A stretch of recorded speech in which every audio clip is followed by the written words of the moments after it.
Welcome to the channel, guys. Now, I've had a few requests lately if I could do a video on the fundamentals or the foundations of the setup in the golf swing. How do you address the ball? How do you grip it?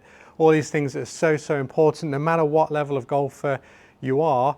If you can start from a good solid foundation, then you're going to make some better and more consistent swings. Think of it like building a house. If you haven't got the good foundations put in place, then as you start to swing, everything can start come crumbling and tumbling down. So in today's video, I'm going to share some of the keys to a good setup position. So let's get straight into it.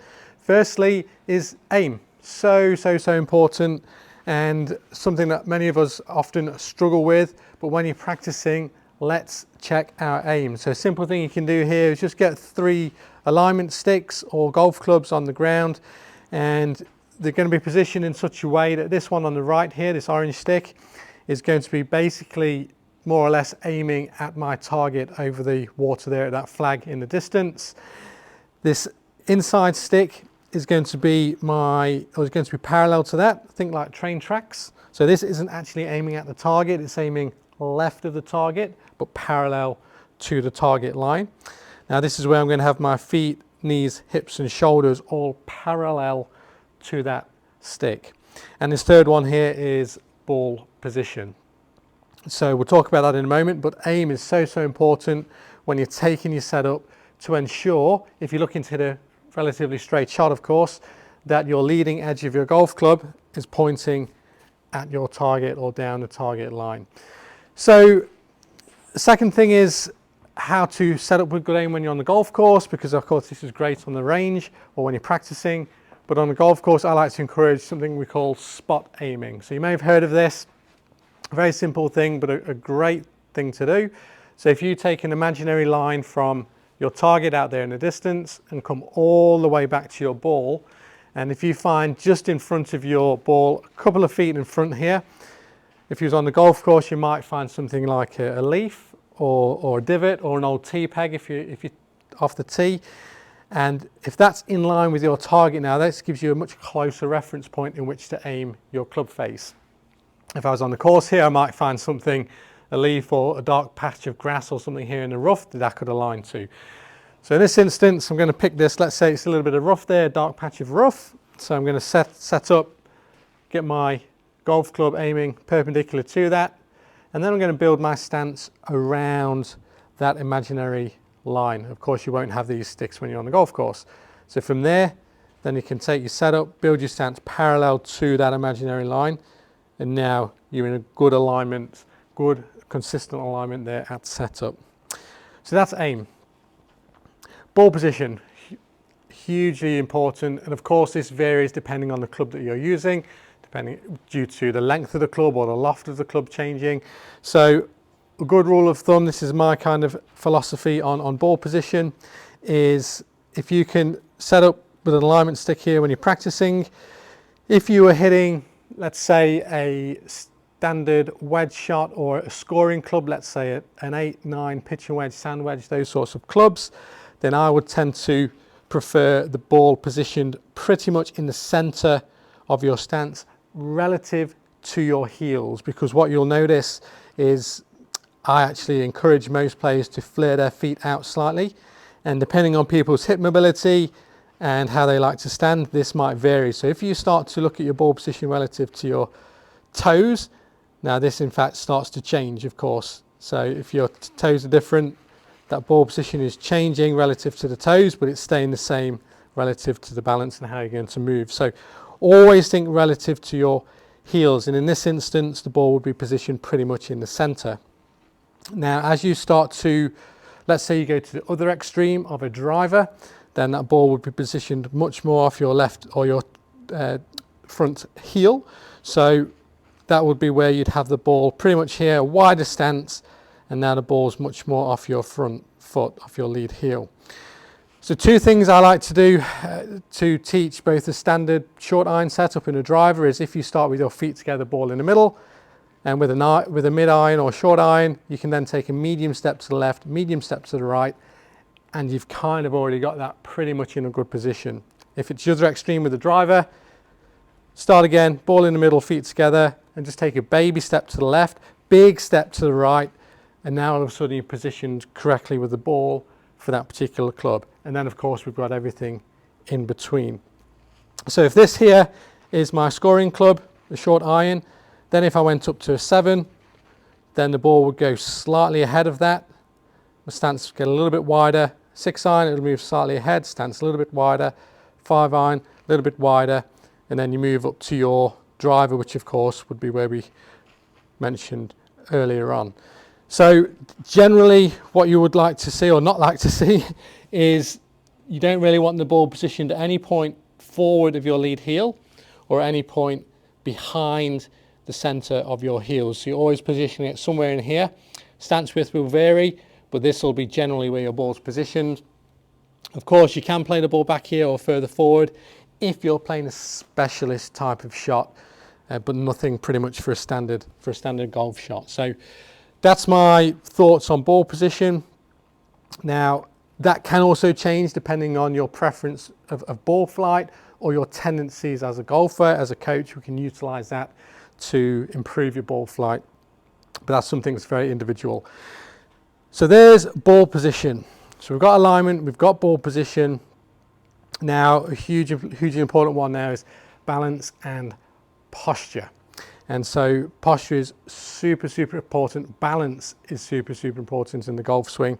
So you've generally got sort of 3 balance points, 4 in the golf swing. You've got your feet, your center of your hips, and pretty much your upper chest here. So what you want to do at setup is be nice and balanced, nice and athletic, and so that when you make a swing, you're not going to get off balance with these points too much. If you do a backswing like this, then the through swing tends to look like this, and then you're off balance, and all sorts of things start to happen from there. So good balance is key to making a nice, powerful, balanced, athletic move throughout the swing. So when it comes to posture, I like to get players to, if they're just standing up normally, is to get their hip bones, which is a little bit below where most people would bend from. So go a little bit lower for your hip bones, almost near the bottom of your pockets there, and you'll feel those lumpy bits at the side. You can just move your knees around to kind of feel them. And from there, that's where I like a player to then just tilt forward. So what I don't want to do is be sticking the bum out too much, just naturally just tilting forward, and you'll feel a lot of the weight start to shift more towards the balls of the feet, which is fantastic. And then from there, just a little softness of the knees, and that'll get you in a nice solid balanced position where your balance point pretty much runs straight through your knees through to the balls of your feet. So what you don't want to be is too far back this way or too far on your toes, because again, if you start off too much this way, oftentimes in the swing you're going to lose balance and it's going to send the club with it as well. So nice, good athletic posture to start with. Stance width is an important one, of course, as well. Again, varies depending on the club, but if you're using a standard mid-iron, then I would recommend pretty much shoulder width for most players. And so that would be my heels about shoulder width, or the width of my hips would pretty much fit inside my heels. So that's a good general starting point.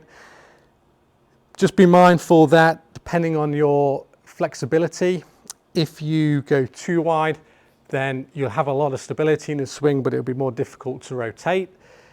Vice versa, if you go too narrow, you're going to find it very easy to rotate, but you're not going to have much stability. So it's finding that good ground for you.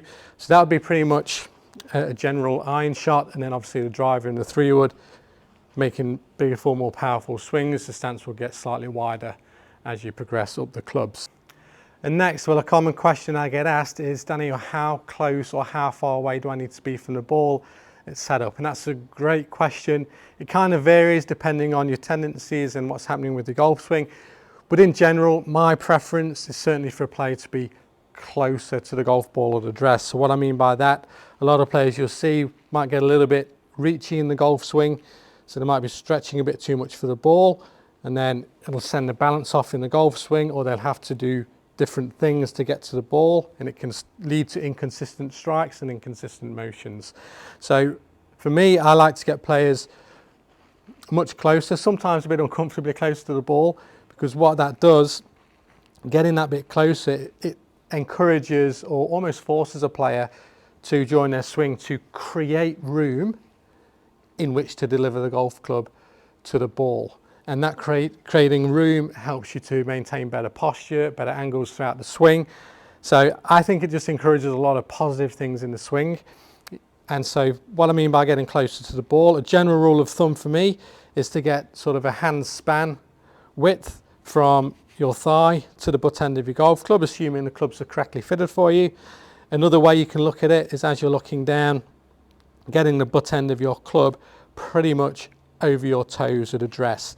So they're not too far away, too big a gap, and you're not too close that you're so bunched in that your arms are almost falling behind your shoulders. So that's a good little checkpoint too, is if you're just letting your arms hang from a good posture, that's pretty much where you like to be, pretty much straight down from your shoulders. So that's my preference, get a bit closer to the ball, and then you can make a good athletic move from there. And then the final point I'll touch on is the grip. Obviously a very important foundation. It's our only contact with a golf club, and it's the thing that has the most influence on the club face throughout the swing, which also has the most influence on where the ball starts and where it goes. So grip, hugely important, lots of different ideas for this. Again, my preference is to find your natural grip, and it doesn't necessarily mean neutral. Grips are, I believe, quite individual. And so to find your natural grip, you can simply take that nice setup position that you had, just let your arms hang, just leave them nice and loose, and just see where they fall. Now for me, what you'll find is both my hands turn in a little bit this way, and so that would actually encourage more of a, I guess, slightly stronger left hand and a slightly weaker right hand. But for me, that fits my natural grip as I bring those hands together. And it's almost like I'll be squeezing my hands together when I take hold of the grip, because pushing your hands together a little bit there can create some stability in a club head as well.